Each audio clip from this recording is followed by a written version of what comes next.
Magandang umaga mga bata! Ako si Teacher Jasmine at ang tatalakayin natin ngayon ay ang pagkakaroon ng disiplina sa sarili at ang pagiging mahabagin sa ating mga kapwa. Bago tayo magpatuloy, tukuyin po muna natin ang ating mga learning objectives. Una, ang mga mag-aaral ay inaasahang maunawaan ang kalagahan ng disiplina at pagiging mahabagin sa pag-unlad ng komunidad.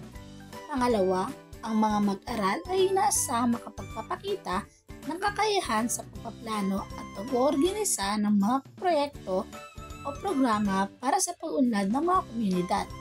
At ang pangatlo, ang mga mag-aaral ay makakagawa ng kahandaan na maging bahagi ng mga pagbabago sa kanilang komunidad sa pamamagitan ng aktibong pakikilahok at pagtulong sa mga proyekto o programa.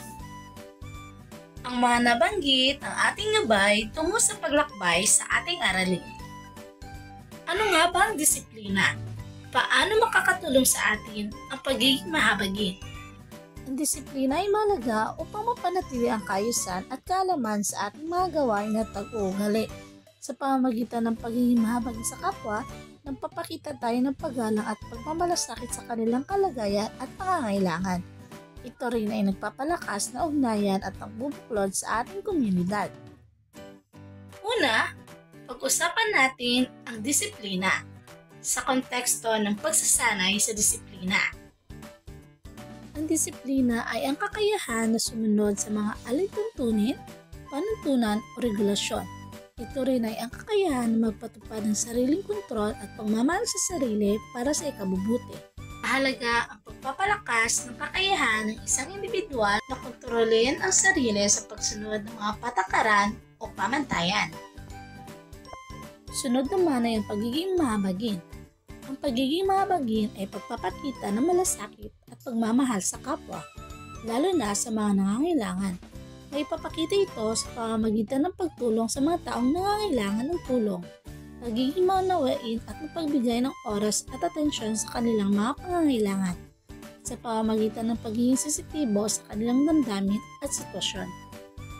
Sa ating pong pagpapatuloy, magkakaroon po tayo ng pangkatang gawain na kung saan hahatiin ko po kayo sa 5 grupo at ang bawat grupo ay maglilista ng tig-3 isyu o pangangailangan ng inyong mga komunidad sa kasalukuyan.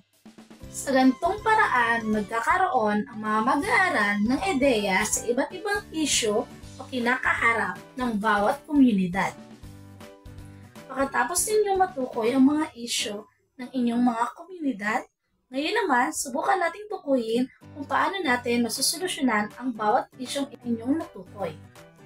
Sa puntong ito, bilang isang guro, sisiguraduhin ko ang mga solusyon na kanilang nagawa ay tama at nararapat. Pagkatapos sa mga mag-aaral, matukoy ang mga isyu, pangangailangan ng kanilang komunidad, at pagkatapos din nila matukoy ang mga solusyon sa mga isyong kinakaharap, dadako naman tayo ngayon sa aktwal na paggawa ng mga solusyon. Sa tulong ng gabay ko, magagawa nila ng ligtas ang aktwal na mga gawain.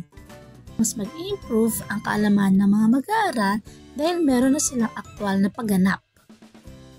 Yun lamang po, maraming salamat!